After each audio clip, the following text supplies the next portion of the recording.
Let's look at Anthony Ryder from South Lyon, Michigan, recently selected as the Lions 2020 Fan of the Year. He has a passion about sports broadcasting. With the 112th selection in the 2021 NFL Draft, the Detroit Lions select Amon-Ra St. Brown, wide receiver, USC. One pride, baby! Yeah!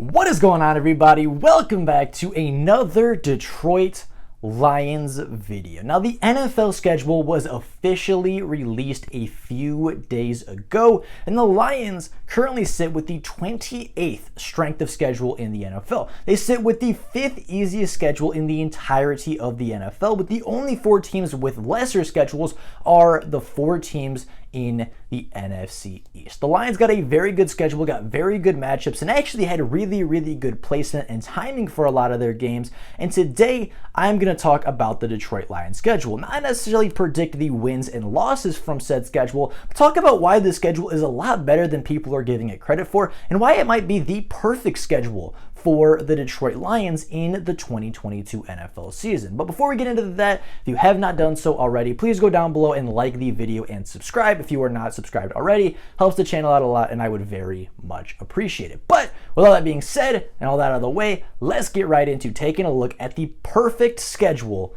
for the Detroit Lions. Now, when I say it's a perfect schedule, obviously there are things to nitpick, right? Obviously you can say, okay, you're playing in Lambeau in January. If it's a must-win game, that's going to be really hard for the Detroit Lions to go into Lambeau Field in January in the coldest environment in the NFL and go win a football game versus the 2-time reigning MVP, right? You can say that, okay, the bye week is a little early. Bye week is in week 6. It's not necessarily great timing, right? That's right around when a lot of people expect Jamal Williams to return to the team and when they expect him to actually be back at playable shape and have him be as a impactful player for the team, right? I think that gives him an extra week just to be more ready and to be a little bit more prepared for his first NFL game if that is the case.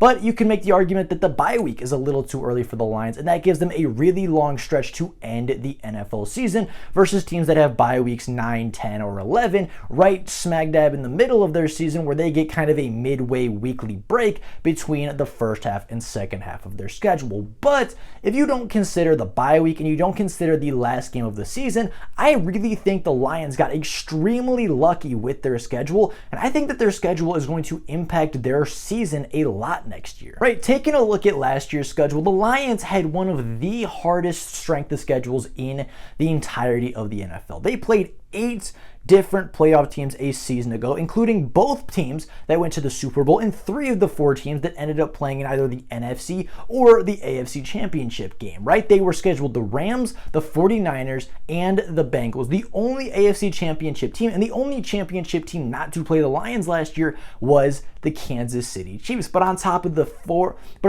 3 championship teams, they also played the Green Bay Packers. They also played the Philadelphia Eagles. They also played the Pittsburgh Steelers. And on top of those wins, or on top of those games, I should say, the Lions also played a bunch of borderline wildcard teams, including a healthy Baltimore, who, if they stayed healthy the entirety of the season, I believe would have competed, and even with all their injuries, did compete for a wildcard spot in the final week of the season. The Cleveland Browns, who had a lot of playoff aspirations and finished above 500. The Denver Broncos finished, I believe, 7-10, just a game or 2 back from being 500, and they did that without their big-time weapons and with a lot of injuries on the defensive side of the football. They also played a couple of other teams incredibly closely that they very easily could have won versus a lot of these playoff teams. And I would say at least 10 or 11 of the Lions' 17 games a season ago came against teams that could very easily have made the playoffs. The Vikings are another one, right? They went 8-9 a season ago. 1 or 2 game difference, including that one game that they lost to the Detroit Lions, could have been the difference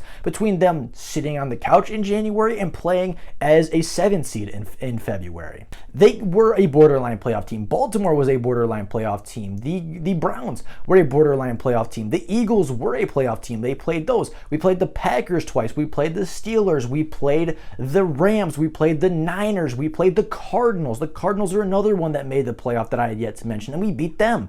Right? The schedule a season ago was stacked top to bottom, and the Lions played 8 different teams that made the playoff and 4 more teams, or 5 more games even, that could have been playoff teams. However, this year is just a little bit different. They have the 28th strength of schedule, and although they open up against a former playoff team in the Philadelphia Eagles, who came to Detroit a year ago and absolutely dominated the Lions, their schedule this year is far easier, right? They play Buffalo, they play Miami, they play New England, and those are really the big out-of-conference games that are going to dictate the Lions' out-of-conference schedule, right? The Packers and the Vikings are obviously a threat, but you throw teams in there like the Jets, the Giants, Seattle, Carolina, Washington, and a couple of other teams.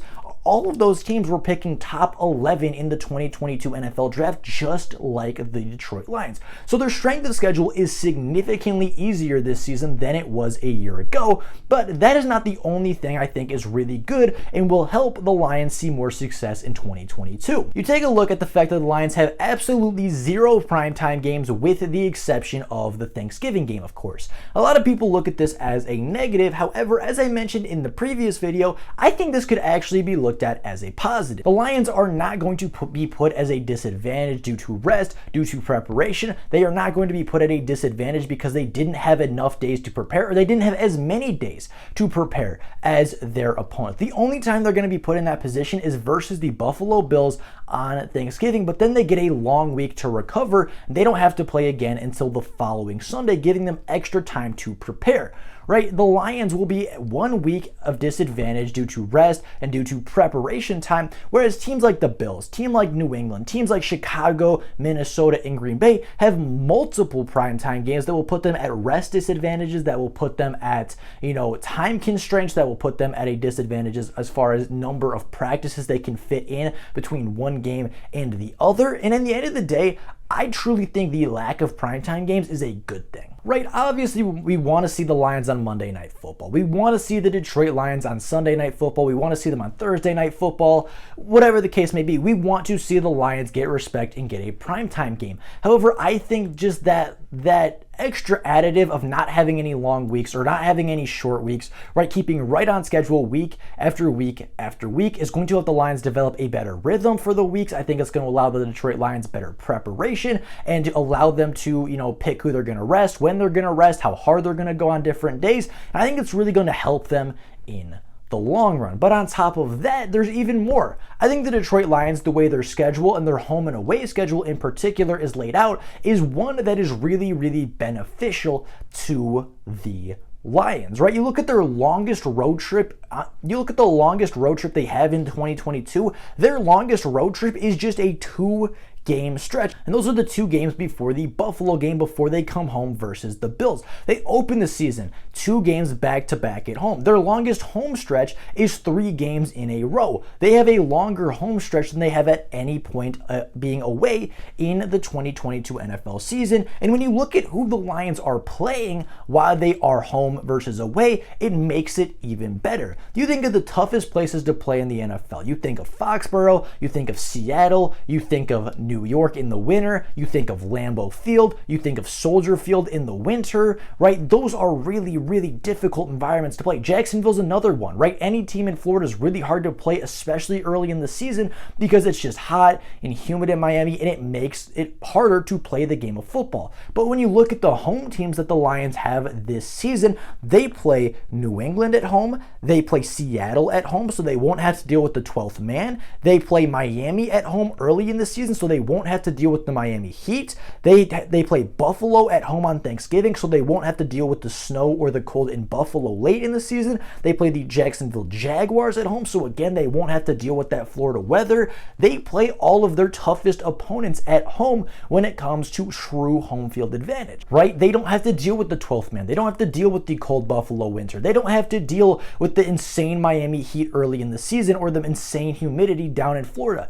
They play all all of the games that would be their toughest road games are at home. And a lot of their away games aren't too bad, right? You play Lambeau Field in the winter, which is a little bit tough, but you play Chicago away pretty early in the season, so the weather should not affect that game too drastically. You think of the Commanders, they're at home.